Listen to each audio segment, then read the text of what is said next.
chosen one. What you are hearing right now is not a faint impression floating through your mind. This is a heaven-sent warning placed directly in front of you with intention, with timing, and with weight. You are not stumbling into this by accident. You are not overhearing something meant for somebody else. You are standing in a moment that has been arranged, and the reason it feels so direct is because God is not being subtle with you anymore. He is not speaking in half-lights. He is not leaving you to sort through confusion and call it wisdom. He is making something plain. He is drawing a line around your mouth, around your reactions, around your urge to explain, and he is telling you with unmistakable seriousness to be still. So, before you get comfortable, take a moment to like the video and subscribe, but only if you genuinely enjoy what I do here. You already feel that this message carries pressure. That is because it does. There are seasons when God comforts you, and there are seasons when he corrects your steps by putting his hand over the very thing you keep wanting to use. In this hour, that thing is your speech. Not because your voice has no value, but because your voice has so much value that one careless release can disturb more than you understand. You think a sentence is just a sentence. God sees where it lands. You think a quick explanation will clear things up. God sees what it unlocks. You think speaking will give you relief. God sees the trap hidden inside that relief. That is why the warning comes with force. Shut your mouth. Not forever, not because you are powerless, not because you are being erased, but because what is around you right now is sensitive. What is forming in your life is not casual. What is shifting in the spirit around your name is not small. And when the atmosphere is this charged, even a few unnecessary words can become an opening. You may not have recognized it at first. You may have mistaken this restraint for frustration, for loneliness, even for rejection. But it is none of those things. It is protection. You are used to defending yourself. You are used to clearing up misunderstandings before they spread. You are used to narrating your pain so someone will finally understand why you move the way you move. You are used to filling silence because silence makes you feel exposed. But God is dealing with that instinct now, because the habit of immediate speech has kept you entangled in cycles you were meant to outgrow. Every time you explain too early, you scatter strength. Every time you answer something heaven told you to leave alone, you pull yourself into battles you were never assigned to fight. Every time you speak from emotion before peace settles over you, you place your own words in the hands of confusion. And what makes this moment so serious is that you are not in an ordinary transition. Something is changing in the way God is handling you. That is why the old habits suddenly feel heavy. That is why the things you used to say freely no longer leave your mouth without conviction. That is why you feel checked in the middle of a conversation, interrupted in the middle of a text, restrained in the middle of a rant you were ready to release. Heaven is pressing on you because heaven is preserving something in you. There are people around you who think silence means weakness. They think if you are not answering, then you must be afraid. If you are not explaining, then you must not have an answer. If you step back instead of reacting, they assume they have won something. But what they do not understand is that your silence is not always surrender to them. Sometimes it is submission to God, and there is a difference between being speechless because you are defeated and being quiet because you are under orders.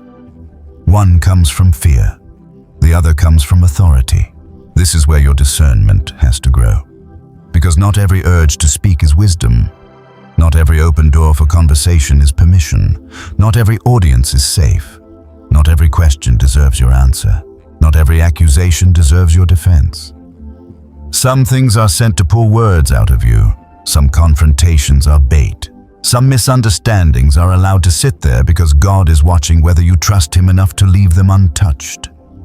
That is hard for you because part of you still believes your future depends on being properly understood by everybody in the room. But it does not. Your future depends on obedience. And that obedience begins here with your mouth. You have entered a stretch of life where saying less is going to save you more. Less explaining, less announcing, less emotional reacting, less trying to prove your heart to people committed to reading it wrong. Less volunteering sacred information to those who have not earned access. Less talking just because the silence feels uncomfortable. God is not punishing you by telling you to be quiet. He is teaching you that silence can carry intelligence. Silence can carry maturity.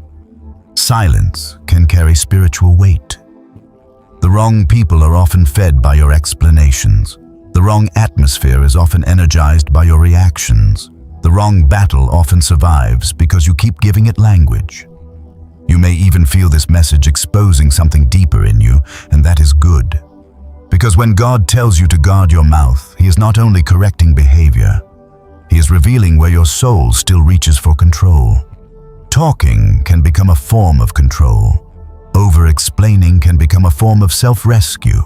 Constantly clarifying yourself can become a way of avoiding trust. You say more because you are trying to manage outcomes. You keep speaking because you are trying to shape how others see you. You rush to answer because you are afraid of what silence might cost. But God is showing you that ungoverned speech costs more. This is why the warning sounds so sharp. He is deadly serious about this because the next chapter of your life cannot be carried by the old version of your tongue. Where you are going, your words must be cleaner, slower, wiser, and governed. Where you are going, not everybody gets an explanation. Where you are going, private instruction will matter more than public reaction. Where you are going, peace will have to become stronger than pride. So he starts here with a command that feels simple on the surface and life-altering underneath it. Be quiet, hold it, leave it alone. Let me handle what you keep trying to fix with speech. And as this settles over you, you begin to understand that the silence is not empty after all. It is full of warning, full of mercy, full of divine strategy. What feels like restraint is actually preparation, because the God who tells you to close your mouth also knows the exact hour when He will tell you to open it again. But that hour is not this one. Right now, you are being taught that careless speech can leak power before purpose is ready. Right now, you are being shown that what slips out too soon does not disappear. It travels, it lands, it stirs, and it gives things access. That is why the lesson begins with urgency.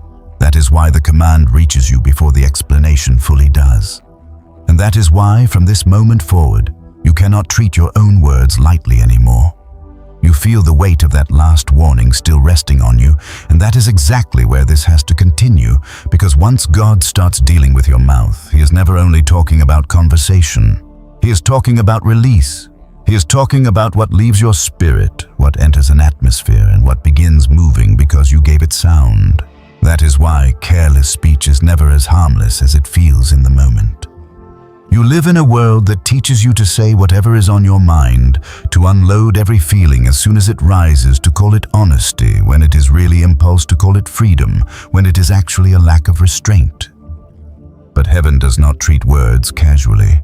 Heaven watches words because words carry direction. They carry agreement. They carry energy. They carry doors. And you have been learning sometimes the hard way that what you say in one emotional moment can follow you into places your emotions never meant to go. A frustrated sentence can become an atmosphere in your home. A bitter reaction can become agreement with a dark thought that was only supposed to pass by. A rushed explanation can become an invitation for people to study your weak places. A proud announcement can expose something still meant to grow in secret. You say it, and because you said it now, it has shape. Now it has movement. Now it has influence. That is why this danger hidden in speaking is deeper than gossip or saying the wrong thing at the wrong time.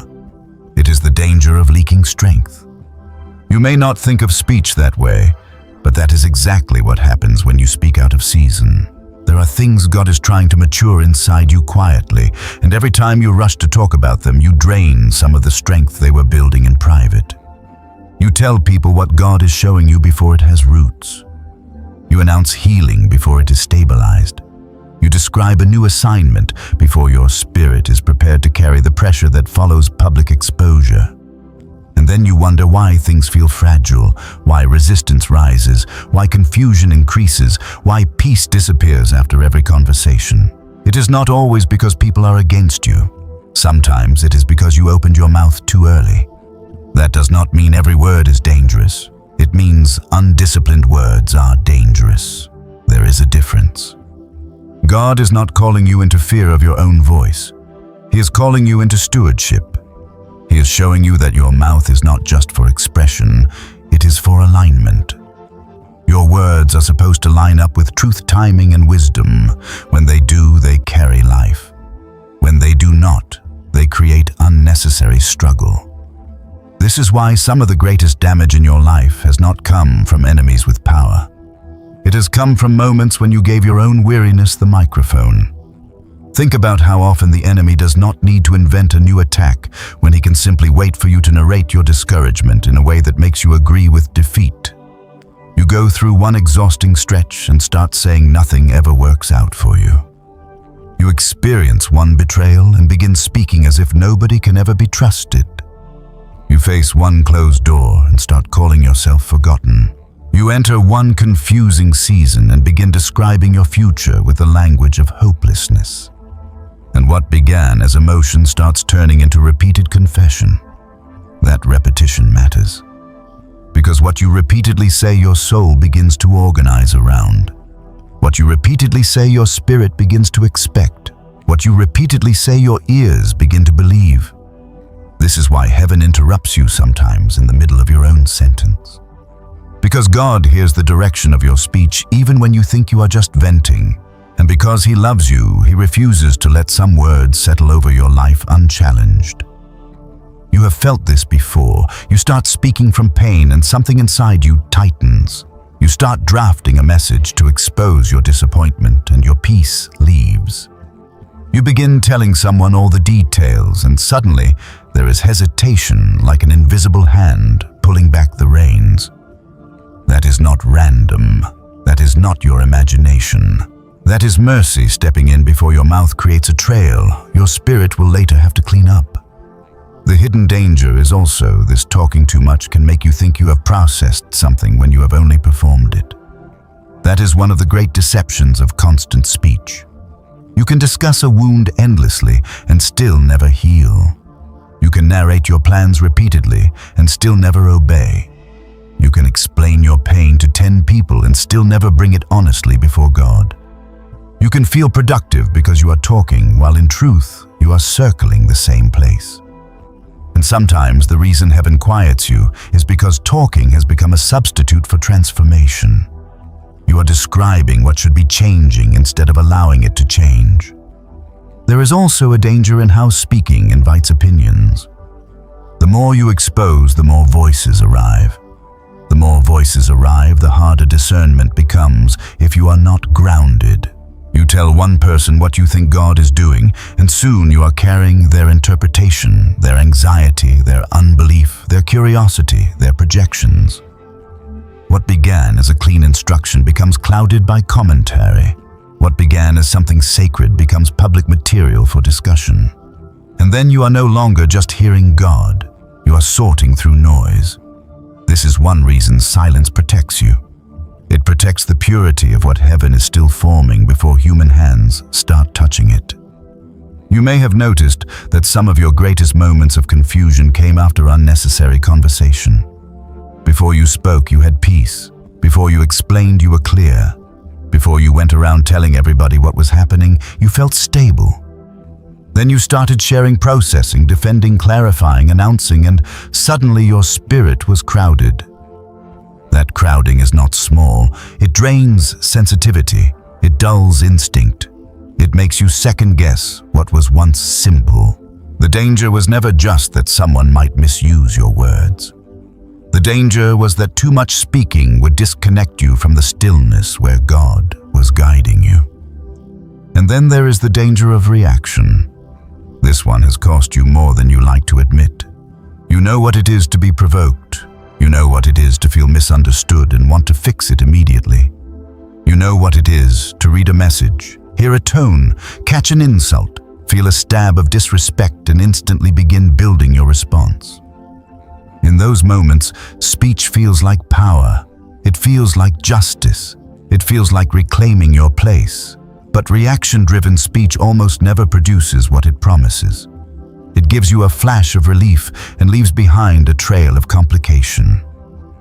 Now you have said too much. Now the moment has escalated. Now more people are involved. Now your peace has been exchanged for temporary satisfaction, and what you thought would settle the matter has fed it. That is why restraint is strength, even when your flesh hates it. Your flesh will tell you that silence makes you look small. Your ego will tell you that not responding means losing ground. Your wounded places will tell you that you have to get the last word or you will disappear. But that is not truth. Some of the most powerful things God teaches you happen when you refuse to spend yourself on proving a point. Silence can keep your authority intact. Silence can keep a manipulator starved. Silence can keep a foolish conversation from becoming a spiritual entanglement. Silence can stop an emotional fire from finding oxygen. You are also being taught that speaking out of turn can reveal where your trust still needs work. Because the urge to constantly state, explain, and assert often comes from the fear that if you do not manage the narrative, everything will fall apart. But God is showing you that He is not depending on your constant commentary to protect your future. He is not asking you to hold everything together with explanations. He is asking you to trust that what He ordains does not need your panic to survive. This is hard because silence makes you confront the space where faith must stand without visible control. And that is why this section of your training matters so much. The danger hidden in speaking is not only that others may hear you, it is that you may begin partnering with the wrong atmosphere through your own mouth. You may feed fear by repeating it. You may strengthen offense by rehearsing it. You may weaken your own faith by constantly describing life through the lens of disappointment. You may scatter private grace by talking before roots are deep. You may invite confusion by opening sacred things to unready ears. None of this is meant to shame you. It is meant to wake you up, because now you are beginning to understand why the warning came so sharply in the first place. God is not merely trying to make you quieter. He is trying to make you wiser. He is teaching you that speech is not neutral. It either preserves or exposes, builds or drains, aligns or scatters. And once you see that clearly, you also begin to understand why heaven sometimes stops you before you defend yourself. Not every silence is loss. Some silences are divine refusal. Some silences are God blocking your explanation because what He is protecting matters more than being understood too soon. You are starting to see now that this is not only about avoiding careless words. It is also about understanding why God sometimes refuses to let you explain yourself at all. That part has been painful for you because there are few things harder than being misunderstood while carrying the truth in your mouth and feeling heaven tell you not to release it. You know what it is to have the facts. You know what it is to be able to clarify the story in a way that would make you look reasonable, honest, even innocent. You know what it is to sit in the presence of false assumptions and feel the pressure rising inside you because one clean explanation could shift the room. And yet in certain moments, God does not let you speak. He blocks the sentence. He checks the impulse. He leaves you standing in the discomfort of silence while your flesh begs for permission to defend itself. That is where your spiritual maturity is being tested in a way that pride does not enjoy. Because your pride is not always loud or arrogant. Sometimes your pride looks like this deep need to be accurately seen by everyone around you. Sometimes it looks like the demand to correct every wrong impression. Sometimes it sounds like I just need them to know my side.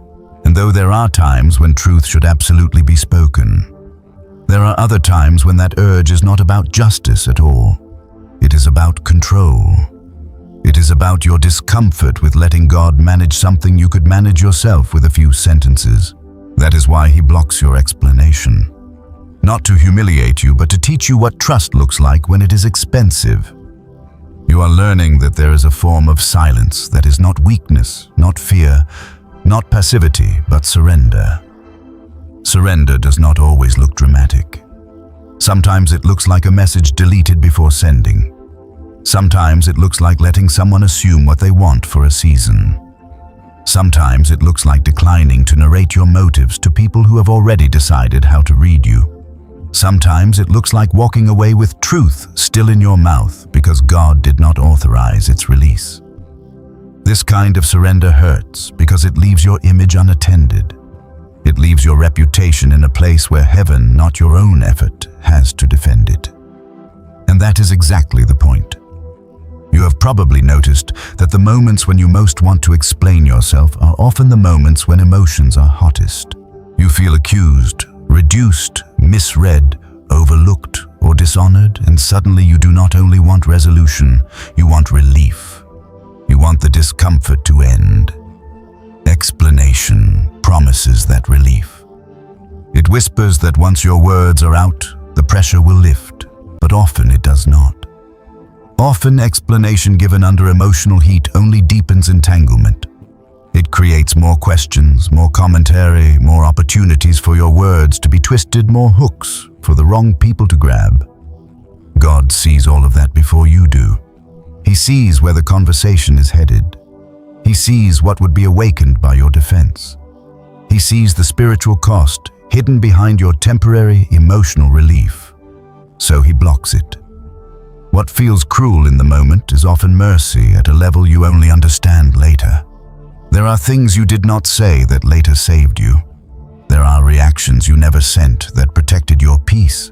There are explanations you were denied the chance to make that ended up preserving your dignity more than any self-defense ever could. At the time, it felt unbearable. At the time, it felt like God was asking you to stand exposed. But later, you recognized that silence kept you from stepping into a trap dressed as vindication. This is especially true when the people confronting you are not truly seeking understanding. That is a painful reality to accept. Not everyone asking questions wants truth. Not everyone demanding clarity is open to clarity. Some people ask so they can collect more material. Some probe so they can locate your weak spots. Some invite conversation only because they want access to the very vulnerability they plan to mishandle. And if God let you explain yourself to every person who requested your words, you would spend your life pouring sacred oil into unclean containers. He loves you too much for that. So sometimes he tells you no, not because you owe no truth to anyone, but because truth placed in the wrong hands is not honored. It is handled carelessly, sometimes violently. You are also being shown that over-explaining can quietly betray insecurity. When you feel compelled to account for every move, justify every change, and soften every boundary with long explanations, it often reveals that you are still trying to earn permission to obey. But obedience does not always come with universal approval. Sometimes God will lead you in directions that make no sense to the people around you. Sometimes he will ask you to step back from certain relationships, decline certain invitations, or stop participating in old patterns, and not everyone will understand why. If you try to make every act of obedience palatable to the people inconvenienced by it, you will dilute the clarity God gave you. That is one more reason he blocks your explanation, because some assignments cannot survive your need to be liked. This does not mean you become cold, evasive, or incapable of honest communication. It means you begin to discern when words are truly serving peace and when they are only serving your anxiety. That distinction matters. There are moments when a simple word of truth is necessary and holy. There are also moments when a long explanation is just fear dressed up as responsibility. You feel internally pressured to smooth everything over, make everyone comfortable, and protect yourself from disapproval. Yet heaven is teaching you that maturity includes the ability to endure being misread without collapsing into panic. That is not easy. In fact, it is one of the deeper deaths of the ego. But it is also one of the clearest marks that your identity is becoming anchored somewhere deeper than public opinion. Think about how many times Jesus himself answered less than people expected. He did not explain himself to every accuser. He did not run behind every rumor to clean it up. He did not treat every false claim as requiring immediate rebuttal. That restraint was not inability. It was authority. It was clarity about assignment. It was understanding that some conversations do not deserve your breath because they were never built to receive truth in the first place. You are being trained into a smaller version of that same wisdom, not to imitate silence mechanically, but to understand its purpose. Silence can preserve focus. Silence can deny access. Silence can expose who truly knows you and who only knows noise about you. And this is where the lesson reaches deeper into your soul. Because every time God blocks your explanation, He is asking a question without saying it out loud. Do you trust me to be your defender? Not just in theory, not just in prayer language, in the real moment, in the text thread, in the room, in the aftermath of a misunderstanding, in the stretch of time where the wrong version of your story seems to be floating around unchecked. Do you trust that I can preserve what matters without your frantic intervention? That question can make you uncomfortable because you realize how often you have relied on your own voice as your first line of protection. But now, God is moving that crutch away. There is another reason He blocks your explanation. Sometimes the misunderstanding itself is doing work in you. That sounds harsh, but it is true. Being misread reveals what in you still cannot bear obscurity. It shows you where your worth has been tied to being affirmed, applauded, accurately interpreted. It exposes the places where you still need people to confirm your innocence in order to feel settled. God may allow that pressure for a season because He is after something stronger than your comfort. He is growing inner steadiness. He is teaching you to remain whole even when your name is passing through incomplete narratives. He is teaching you to let Him hold your identity instead of placing it in the hands of every observer. You also need to see that explanation is not always the path to peace. Sometimes it keeps conflict alive. Sometimes every answer you give simply creates another opening for debate. Sometimes the more you say, the more the other person shifts the conversation, not because clarity is impossible, but because confusion is useful to them. And if you are not careful, you end up giving energy to a cycle that God wanted to starve. Your silence in those moments is not cowardice. It is refusal. Refusal to keep feeding something unfruitful. Refusal to let your spirit stay hooked into a loop that produces no life. Refusal to keep proving what should have been evident to sincere eyes already. So when God blocks your explanation, it is not because truth no longer matters. It is because timing matters too. Audience matters too. Spiritual cost matters too. What can be gained by speaking has to be weighed against what can be preserved by silence. And in certain seasons, silence protects purpose better than any argument ever could. It keeps your peace from draining into endless defense. It keeps sacred motives from being trampled by careless listeners. It keeps you positioned under divine covering instead of outside it, speaking just because your emotions are loud. That is why this part of the warning is so vital. You have been assuming that explanation equals wisdom, but God is showing you another path. Not every accusation is your assignment. Not every misunderstanding is your emergency. Not every false narrative deserves your breath. Some things must be left alone long enough for heaven to reveal who was sincere, who was suspicious, and who was simply waiting for you to break your own covering with unnecessary speech. And once you begin to understand that, you also begin to recognize something else. There are ears around you that are not neutral. Some people are listening for weakness, not truth. Some are listening for one careless sentence they can carry elsewhere. Now you are arriving at a harder truth, one that many people do not want to admit because it sounds too sharp, too uncomfortable, too serious for ordinary life. But you are not in an ordinary lesson anymore. You are being taught that not every listener is harmless. Not every ear around you is neutral. Not every person who invites you to talk is trying to understand you. Some people are listening with hidden motives. Some are listening for information they can twist, reframe, repeat, or use to locate where you are most vulnerable. And that is one of the reasons God has been pressing so firmly on your mouth. He is not only protecting you from your own impulses, He is protecting you from those who know how to work with loose words. This is difficult because you want to believe sincerity is common. You want to believe that if someone asks with enough concern in their voice, their concern must be real. You want to believe that the person who says "you can tell me" has the capacity to carry what you say with honor. But life has already shown you that this is not always true. Some people gather details not because they care, but because details give them leverage. Some study your wounds so they can understand your reactions. Some draw you out in moments of openness, only to mishandle what you trusted them with later.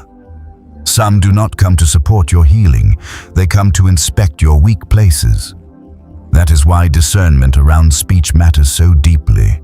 You do not live safely just because you avoid obvious enemies. Many of the greatest breaches happen through familiar voices, casual conversations, trusted spaces that were not as safe as they appeared. The enemy rarely needs a dramatic entrance when curiosity, gossip, envy, and hidden competition can do quiet work through ordinary relationships. That is why God will often make you feel inwardly restrained around certain people even when they have done nothing openly hostile yet. You think you are just being distant. In reality, your spirit may be recognizing what your mind has not yet named. Heaven may be warning you before your logic catches up. You have likely felt this before. Someone asks a simple question, but something in you tightens. A conversation begins normally, but your peace starts stepping back. You start to share, and suddenly there is hesitation as though the words are turning heavy in your mouth. You may have dismissed that as anxiety, awkwardness, or overthinking. But sometimes it is discernment. Sometimes your spirit recognizes that access is being requested by someone who has not earned it. Sometimes God is signaling that this person does not need the level of insight into your life that they are trying to obtain. This matters because words reveal more than facts. They reveal timing, vulnerability, weakness, hope, wounds, expectations, and the current state of your inner life. A person does not have to hate you openly to misuse that kind of knowledge. They only need to be immature, careless, competitive, resentful, or spiritually dull. Once you begin to understand that, you stop treating your inner world like public property. You stop assuming everyone deserves the same level of access. You stop believing that openness is always maturity. Sometimes maturity is measured by what you do not reveal.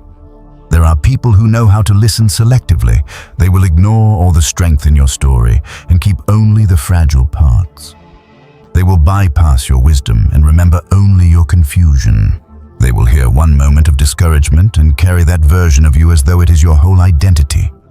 Then when your name comes up elsewhere, they will repeat your lowest moment as though it is your full portrait. That is why one loose sentence matters.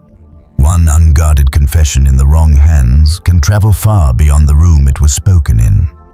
Not always because someone is obviously evil, but because some people are not built to handle sacred information responsibly. And then there are those who are more intentional than that. They are not merely careless.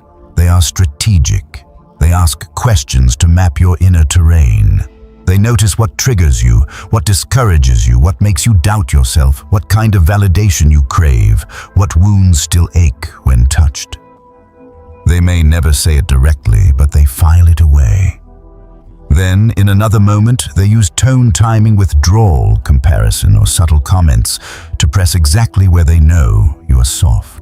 If you have ever walked away from an interaction feeling strangely exposed, drained, or unsettled, this may be part of why. Some people do not need your whole life story. They only need one weak thread, and they will keep pulling it. God sees that before you do. That is why His restraint can feel so severe. He knows you are not only speaking into human conversations, you are speaking into atmospheres where motives are mixed. He knows there are listeners who smile while measuring you. He knows there are observers who do not need a weapon forged because they are waiting for you to hand them one in the form of your own words. So when He tells you to stop talking, He is not being hard on you. He is refusing to let you volunteer information into a field where not every hearer is clean. This does not mean you become suspicious of everyone. It does not mean you walk through life fearful, closed, unable to be known. That would be another distortion. The lesson is not paranoia. The lesson is discernment. Paranoia assumes danger everywhere and loses peace. Discernment stays peaceful while recognizing that access should be earned. Discernment does not accuse without cause. It simply refuses to treat every open ear as a safe place. It honors wisdom over impulse. It values spiritual quiet over emotional leakage. You are being taught to notice patterns. Who leaves you feeling lighter after you speak, and who leaves you feeling exposed? Who listens with reverence and who seems energized by your struggle? Who can hold your truth without reshaping it for entertainment, gossip, or subtle advantage? Who asks questions because they care, and who asks questions because they enjoy proximity to private things? These distinctions matter more than you once realized. In earlier seasons, you may have thought being authentic meant being fully transparent with whoever seemed available. But authenticity without discernment becomes self-endangerment. Real maturity does not mean constant disclosure. It means truthful living under wise boundaries. There is also a spiritual side to this you cannot ignore. The enemy does not always attack by force. Often he studies patterns, openings, routines, emotional habits, and weak agreements. And people who carry the wrong spirit around you can unconsciously assist that process. They do not need to be fully aware of what they are doing. If they are drawn to confusion, competition, slander, or control, they can become channels through which your loose words are amplified in damaging ways. This is why guarded speech is spiritual protection. It closes entry points. It limits unnecessary exposure. It keeps your life from becoming easy material for forces that thrive on disorder. You have probably seen this already. The moment you say too much, the atmosphere changes. What was private becomes public. What was peaceful becomes crowded. What was simple becomes tangled. More opinions arrive. More misunderstandings follow. More emotional labor is required. The issue itself may not even have changed, but now it is circulating through minds and mouths that were never meant to carry it. That spread creates weight. And often you only recognize afterward that the first breach was verbal. It started because you let something out before wisdom approved it.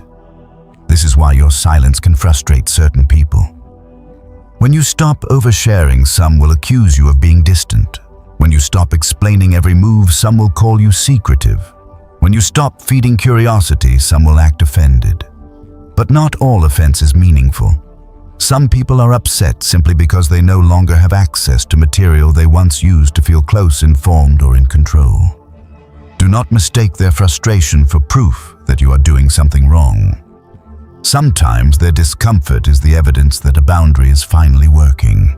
And in this season, boundaries around speech are not optional for you. They are part of your survival. Because what God is building in you cannot be exposed to every passing opinion. What He is healing in you cannot be handled by every curious person. What He is preparing through you cannot be announced to ears that have no grace to honor it. Some things must stay covered, not because they are shameful, but because they are alive. And living things need protection while they are still growing. The more you accept this, the less pressure you will feel to fill every silence. You will stop interpreting curiosity as invitation. You will stop assuming questions require answers. You will learn to let some moments remain incomplete in the eyes of others. You will become comfortable saying less and noticing more. You will begin to understand that wisdom often sounds simple on the outside while doing tremendous work underneath. A short answer can protect a long future. A withheld detail can preserve a sacred process. A quiet response can deny access to someone who came listening for weakness, not truth. And once you understand that enemies, whether obvious or hidden, often listen for weak words, your silence starts becoming less emotional and more intentional. You are no longer quiet only because you feel hurt or tired. You are quiet because you recognize value. You are quiet because you know words can be harvested by the wrong hands. You are quiet because you are no longer willing to let every stirring in your soul become public material. This is not isolation. It is stewardship. It is the kind of wisdom the wilderness begins to teach you when God wants your tongue trained, your spirit steadied, and your reactions no longer running ahead of revelation. By now, you can feel the pattern more clearly. God has not only been telling you what not to say, He has been leading you into a place where your tongue itself must be retrained. And that kind of training rarely happens in noisy seasons. It happens in the wilderness. It happens in stretches of life that feel quieter than you expected, slower than you wanted, more hidden than you would have chosen for yourself. The wilderness is not always a desert in the dramatic sense. Sometimes it is simply a season where fewer people understand you. Fewer doors open on your timeline, fewer conversations feel safe, and your usual ways of discharging pressure no longer bring relief. You are left with stillness. You are left with yourself. You are left with God. And in that quieter place, your mouth begins to come under new discipline. This is important because many people want spiritual promotion without realizing how much of that promotion depends on restraint. They want greater responsibility, clearer influence, deeper authority, more visible purpose, but they do not yet have a governed inner life. They still speak from impulse. They still react before they discern. They still reveal too much to the wrong people and too little to God. They still confuse emotional release with wisdom. So heaven in mercy slows things down. Heaven creates a wilderness season where old habits can no longer hide behind activity. And one of the first habits exposed there is the habit of talking too soon. You may have wondered why this season feels so different from earlier ones. Why the same kinds of conversations now leave you feeling drained. Why you no longer have the same appetite for constant explaining, constant sharing, constant defending. Why certain words die in your throat before you can release them. Why silence, though uncomfortable at first, now seems to carry more truth than the speeches you used to prepare in your head. This is not you becoming cold. This is not you disappearing. This is training. The wilderness is teaching your tongue that not everything it feels deserves expression. That lesson is not learned in one day. At first, silence feels like loss. It feels unnatural. It feels like pressure building with nowhere to go. You want to say what you think, tell somebody what happened, process out loud, vent, clarify, defend, release. Yet the more you obey that inward restraint, the more you begin to notice something surprising. You do not collapse when you say less. You do not vanish because you did not explain. You do not lose yourself because you did not narrate every battle. Instead, another kind of strength begins forming. It is quieter, but deeper.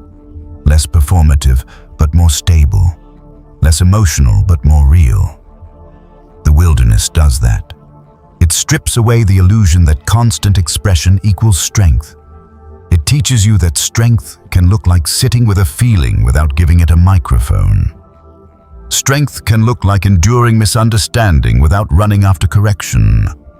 Strength can look like praying a thing instead of publishing it. Strength can look like letting a reaction pass through your body without turning it into speech. That is not suppression when it is done with God. It is refinement. The difference matters.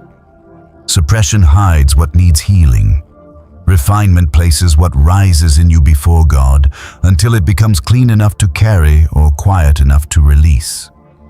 You are learning patience here, and patience is shaping your tongue more than you realize. Before, if something stirred in you, you felt urgency. You felt the need to respond immediately, clarify, immediately decide immediately, tell it immediately. But patience interrupts urgency. Patience gives you space between feeling and speaking. In that space, discernment can breathe. In that space, truth can separate itself from pride, fear, anger, insecurity, and wounded instinct. In that space, God can show you whether the words forming in you are meant to be spoken, delayed, reshaped, or abandoned altogether. That space is one of the great gifts of the wilderness. And yet the wilderness is not comfortable because it exposes how addicted you may have been to being externally relieved. Talking often gives temporary relief. Sharing can make you feel seen. Explaining can make you feel active. Defending can make you feel strong. But the wilderness asks you to find your steadiness in a deeper place. It asks you to bring unrest to God before you bring it to an audience. It asks you to tolerate the unfinished feeling that comes when you do not instantly empty yourself into conversation. At first, that feels severe. Later, you realize it was holy, because what once came out of your mouth too quickly is now being processed in the presence of God, where it can be healed rather than merely heard. This season is also training you in restraint, and restraint is not the same as fear. Fear avoids speech because it is intimidated.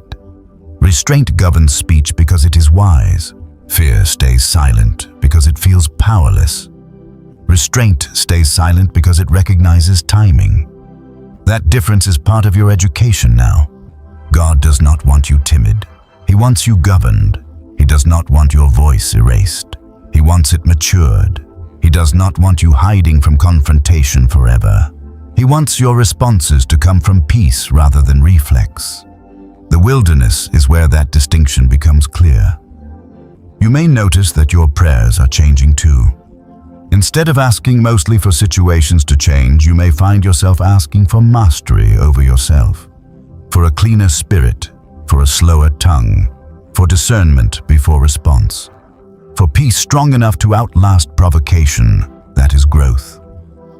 Earlier in life, you may have thought your greatest problem was what people were doing around you. But now you see that one of the deepest battlegrounds has been within you, in the small gap between what touches you and what leaves your mouth. That gap determines so much. And in the wilderness, God widens it. He widens it so that you stop being ruled by reaction. He widens it so that old patterns lose speed. He widens it so that the emotions that once surged straight into speech now have to pass through wisdom first. That process may feel slow, but it is changing you in lasting ways. You are becoming less available to manipulation because not every provocation gets a response. You are becoming less vulnerable to exposure because not every thought gets announced. You are becoming less entangled in confusion because not every question receives your energy. These are not small gains. This is spiritual maturity forming in real time. And there is humility being formed here too, because the wilderness teaches you that you do not always need the final word. You do not always need to be the one who clears everything up. You do not always need your experience mirrored back by another person before it becomes valid. Sometimes you and God in private are enough. Sometimes heaven's witness over your life must satisfy you before human agreement does. That is not easy for the ego. The ego loves quick speech because quick speech lets it manage impressions. But humility can survive without managing every impression. Humility can let silence do its work. Humility can trust that what is true does not become untrue just because it was not publicly defended. The wilderness also sharpens your hearing. When you speak less, you begin to notice more. You notice motives faster. You notice atmospheres sooner. You notice when a conversation is pulling at something in you that is not peaceful. You notice which words leave residue and which words carry grace. You notice when your own inner state is too unsettled to speak wisely. This sharpened awareness is part of the training. A disciplined tongue is connected to a discerning spirit. The quieter you become before God, the more accurately you can sense what a moment actually requires. And the irony is this: the wilderness that feels like limitation is actually preparation for a more powerful voice later. Because words that have passed through restraint carry different weight. A person who can speak only after learning how not to speak becomes far more trustworthy with influence.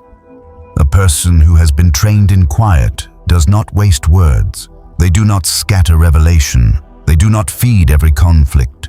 They do not rush to explain the sacred. When they speak, it is cleaner. It is steadier. It carries more authority because it is not being pulled out by every passing emotion or audience. So do not despise this quieter season. Do not misread it as abandonment, just because it lacks the noise you once used to measure progress. There is deep work happening here. The wilderness is retraining your instincts. It is teaching your body that urgency does not have to rule you. It is teaching your soul that being misunderstood will not destroy you. It is teaching your mouth to wait for permission instead of racing ahead for relief. It is teaching you that not every burden must be verbalized to be real, and not every truth must be spoken immediately to be powerful. You are being prepared for moments ahead when your words will matter more than ever. And because they will matter more, God is making sure they are not cheapened by careless release now. That is why this silence has texture. That is why this quiet season feels active even when outwardly little seems to be happening. Heaven is not absent here. Heaven is working on your reflexes, your motives, your timing, your thresholds, your need for validation, your relationship with discomfort, your dependence on being understood. All of that is tied to your tongue more than you once knew. And as this training continues, another truth begins to emerge. Not everything God shows you is meant for public handling. Some things are meant to remain private for a reason. Some instructions are sacred precisely because they are shared only between you and Him. The wilderness begins teaching you that secrecy is not always fear or shame. Sometimes it is reverence.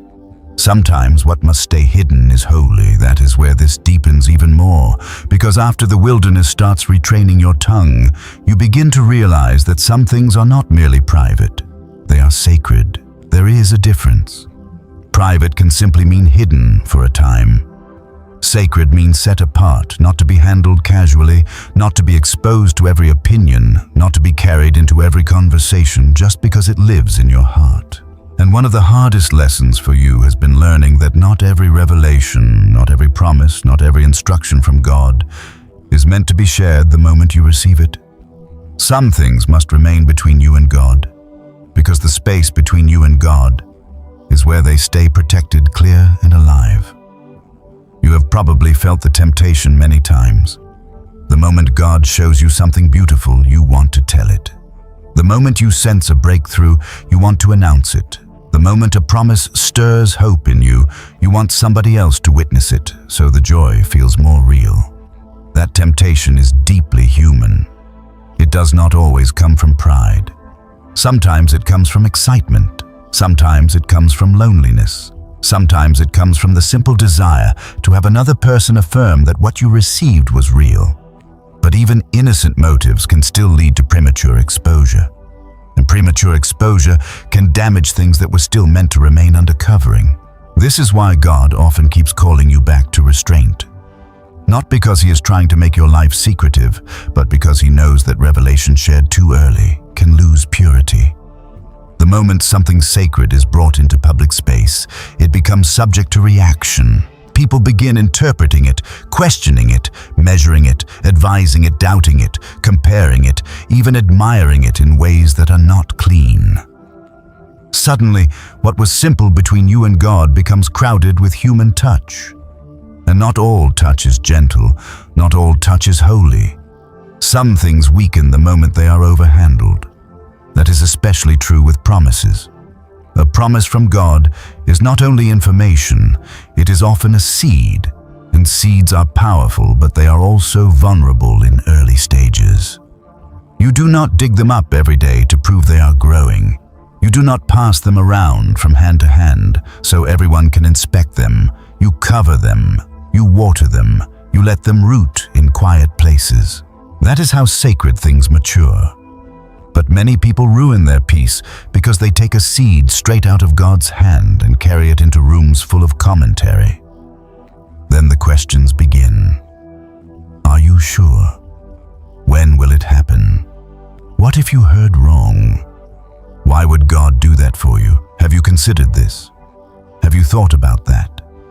And soon the thing that felt alive in prayer begins to feel burdened in conversation. This is not because every outside voice is malicious. Sometimes the damage comes from sincere but unready listeners. A person can care about you and still not have the grace to hold what God showed you. They may love you and still speak from their own limits. They may support you and still filter your revelation through fear, caution, wounded expectation, or natural reasoning. That is why sacred things require discernment, not merely trust. Trusting someone emotionally is not the same as knowing they can carry holy information without distorting it. Some promises need to remain where they were born, in the quiet exchange between your spirit and the voice of God. You are also learning that some instructions lose force when spoken too freely. God may tell you to move differently, to step back, to build in silence, to prepare quietly, to leave something behind, to begin something no one else yet understands. If you talk about that instruction too soon, you may feel compelled to defend it before you have fully obeyed it. That is exhausting. It drains the clean energy that should have been used for obedience and redirects it into explanation. Instead of moving, you start managing reactions. Instead of following clearly, you start softening the edges for other people's comfort. Instead of staying under divine clarity, you begin negotiating with human response. That is why some instructions must stay between you and God. Not because truth cannot be spoken, but because obedience often needs privacy before it can survive public exposure. There is a tenderness in this that you may have overlooked before. God does not only give you revelation, He also teaches you how to carry it. Carrying it well means protecting it from environments that would cheapen it. Carrying it well means resisting the urge to use it for emotional reassurance. Carrying it well means allowing it to grow roots in your spirit before you seek witnesses for it. Some things are ruined not by attack, but by announcement. Not by open opposition, but by overexposure. When everyone is invited into something too early, reverence fades. The holy becomes ordinary. The mystery becomes a topic. And once sacred things become topics, people start handling them with the wrong kind of familiarity. This is why you have felt checked lately when trying to speak about certain dreams, certain burdens, certain shifts inside you. It is not that God is withdrawing from you. It is the opposite. He is drawing some things closer. He is keeping them near His heart and teaching you to do the same. There are words He speaks over your life that are not for discussion. They are for incubation. They are for strengthening. They are for private agreement. They are meant to become so settled in you that no outside reaction can uproot them. But that kind of settling takes quiet. And quiet is difficult when you are eager for confirmation. You want to know that you are not imagining things. You want someone wise to say, yes, that sounds like God. You want a witness. You want company inside the sacred thing. Yet God sometimes withholds that kind of external affirmation at first, so your dependence remains on Him. If everybody confirmed everything too quickly, you might never learn the deeper intimacy of holding a word with God alone. You might never learn how to let a promise stabilize in private before seeking public validation. So, He lets the sacred remain sacred. He lets it stay in that hidden place where faith deepens without applause. You should also notice how often Jesus instructed people not to broadcast certain moments immediately. There is wisdom there. Not every miracle was meant to become immediate noise. Not every holy moment needed public expansion at once. Timing mattered, readiness mattered, assignment mattered. The point was never secrecy for its own sake. The point was preservation of divine order. You are being taught that same principle in your own life. There is a rhythm to revelation. First reception, then protection, then maturation, then release. Many people reverse that order. They receive and immediately release. Then they wonder why confusion follows. What must stay between you and God is often connected to identity as well. God may be rebuilding your understanding of who you are, and that rebuilding is fragile before it becomes established. If you talk about it too soon, people will answer from the version of you they already know. They will pull you backward with old categories, old expectations, old names for who you used to be. And if you are still in an early stage of internal renewal, Their familiar perception can feel louder than your emerging clarity. That is why some identity work must remain hidden. God speaks it in secret, so it can become real in you before it is tested by outside eyes. There is also protection in not naming every battle. Some struggles lose power in confession to God and wise accountability, but gain complexity when overshared.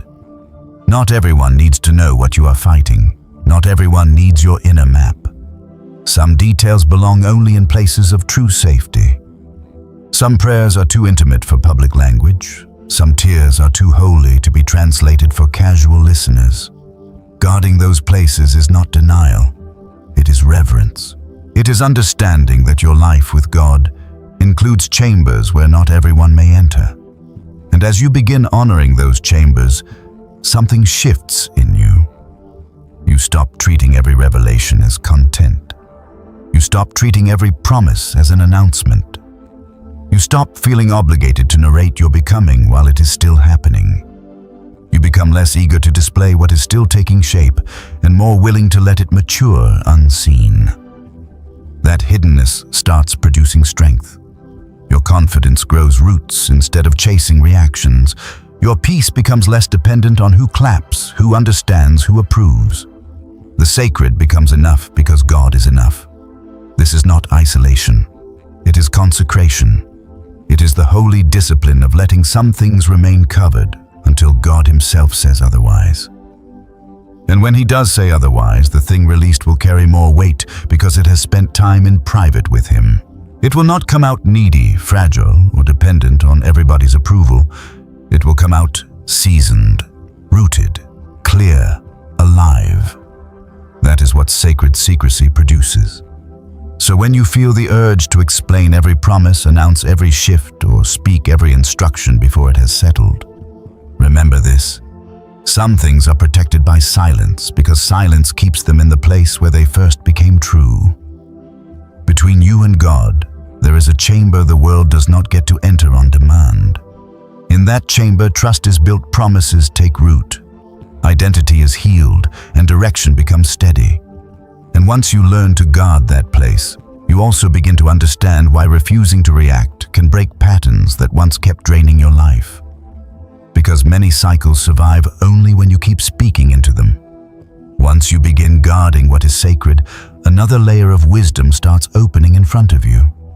You realize silence is not only about protection from outside interference. It is also about breaking old cycles that have fed on your participation for years.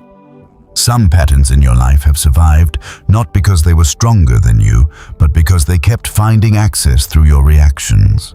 They stayed alive because they knew how to get language out of you. They knew how to provoke you into explaining, arguing, defending, revisiting, replaying, and reopening what should have been allowed to die. And now, God is teaching you something your emotions do not naturally prefer. What you refuse to keep feeding can begin to starve. This matters more than you first understand. You have probably thought of silence mostly as restraint, mostly as keeping yourself from saying the wrong thing. But there is a stronger side to it than that. Silence can be an act of closure. Silence can be a refusal to cooperate with confusion.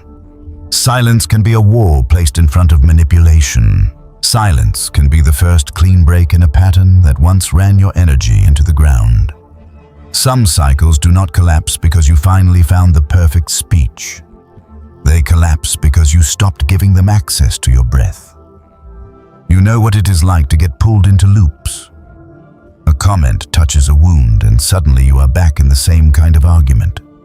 A misunderstanding surfaces and you spend hours trying to make someone see what they were never committed to seeing. A certain person knows how to trigger guilt, and before you realize it, you are explaining yourself again, over-clarifying, over-giving, over-fixing, trying to restore peace that was never truly yours to maintain alone. That is how draining cycles work. They are repetitive, but they do not always look repetitive in the moment. Each time feels urgent. Each time feels slightly different. Each time promises that maybe this conversation will finally resolve it. Yet afterward you feel the same depletion, the same fog, the same sense that something in you got pulled out and spent with little fruit to show for it. This is where God's command to close your mouth becomes more than a warning. It becomes a weapon of freedom, because once you stop responding in the old way, the cycle loses one of its key ingredients, your participation. Manipulation often depends on reaction. Control often depends on your need to explain. Chaos often depends on your willingness to stay verbally entangled. Toxic dynamics frequently survive because someone keeps supplying emotional energy, clarifying beyond reason, or returning to the same debate hoping sincerity will change what pattern has already revealed. When you stop doing that, the machinery starts grinding awkwardly. The pattern can no longer run as smoothly as before. That awkwardness can feel uncomfortable at first. When you stop reacting, some people intensify. When you stop defending, some people push harder. When you no longer rush to repair every rupture, those who benefited from your constant labor may act confused or offended. This does not always mean you are doing the wrong thing. Often it means the old access point is closing. Patterns protest when they are no longer being fed. Cycles resist when the person who used to fuel them begins stepping back. Do not mistake that resistance for evidence that silence is failing. Sometimes resistance is the very sign that silence is working. You are learning that not every tense moment requires your explanation to calm it down. Some tension must simply be allowed to exist without you rushing to solve it. That is hard because part of you has been trained to think peace means immediate resolution, but real peace is not the same as immediate resolution. Real peace sometimes looks like letting another person sit with the consequences of their own emotion without you carrying it for them. Real peace sometimes looks like refusing to let a conversation become a courtroom. Real peace sometimes looks like ending the exchange before your spirit gets dragged into the same old mud. This is especially true with people who know your soft spots. They may not always be shouting. They may not be openly cruel. They may just know how to nudge you into old roles. The fixer, the explainer, the apologizer for things that were never yours, the one who smooths everything over while slowly disappearing inside the effort. In those situations, silence becomes deeply powerful because it breaks the script. The other person expects a version of you that is always available for the same dance. When that version does not appear, the pattern loses rhythm. That loss of rhythm is often the beginning of your freedom. There are inner cycles too, not just relational ones. Some of the patterns God wants to break are happening entirely within you. The cycle of rehearsing offense. The cycle of narrating worst-case scenarios. The cycle of reliving conversations in your head and building speeches for moments that have not even happened. The cycle of speaking your discouragement until it feels like identity. The cycle of giving fear language every time it knocks. Silence helps here as well. Not the kind of silence that denies your feelings, but the kind that refuses to let every passing thought become a declaration over your life. You are not required to voice every fear in order to prove it is there. You are not required to keep naming every anxiety until it becomes atmosphere. This is one of the most practical ways silence breaks evil cycles. It interrupts agreement.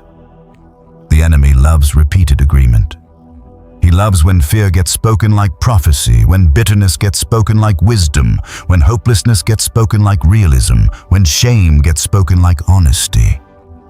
He is not always creating new material. Often he is recycling old pain, old lies, old insecurities, waiting to see if you will give them fresh language again. But when you stop partnering with those scripts through your mouth, something shifts. You are no longer reinforcing what heaven is trying to uproot. You are no longer breathing life into what should be losing hold. That does not mean you become fake. It does not mean you pretend everything is fine when it is not. Truth still matters. Honest prayer still matters. Wise counsel still matters.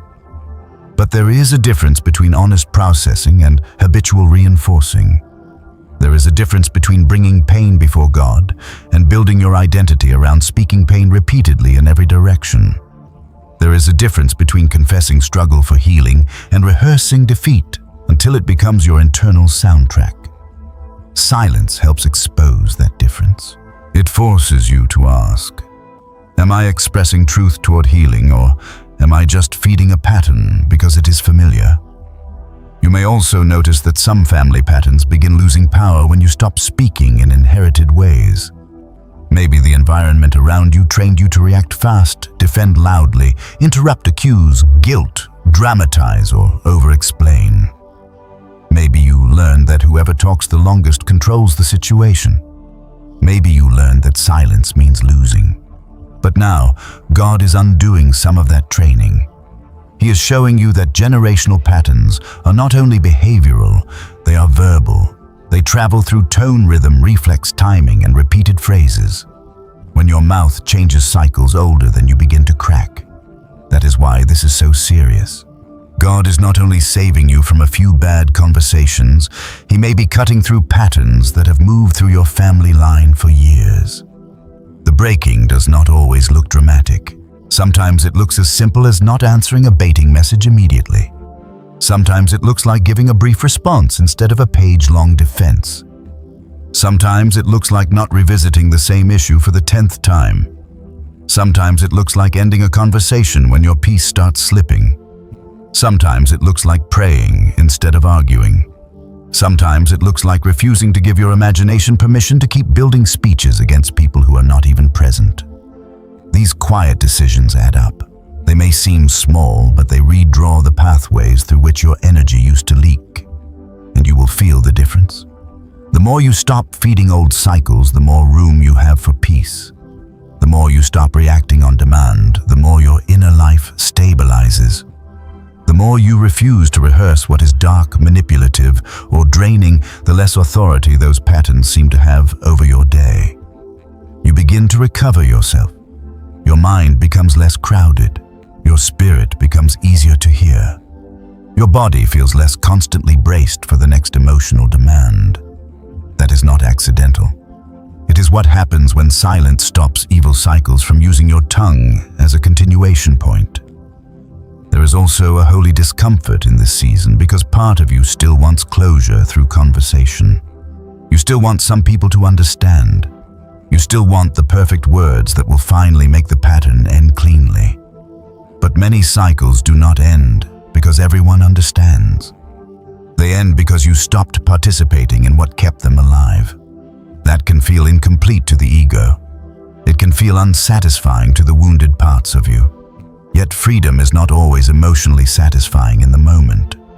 Sometimes freedom feels quiet, plain, even anticlimactic. It simply looks like this: the thing that used to pull you in no longer gets the same response from you. And that is powerful. It is powerful because it means your mouth is no longer available for every script darkness tries to hand you.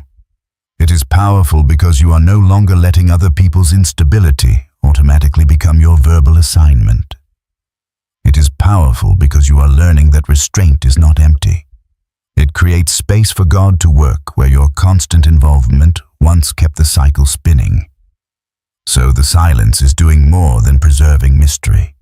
It is cleaning your life of repetition that should have ended earlier. It is breaking momentum in places where chaos used to move freely. It is teaching your spirit that you do not owe your energy to every pattern that knows your name.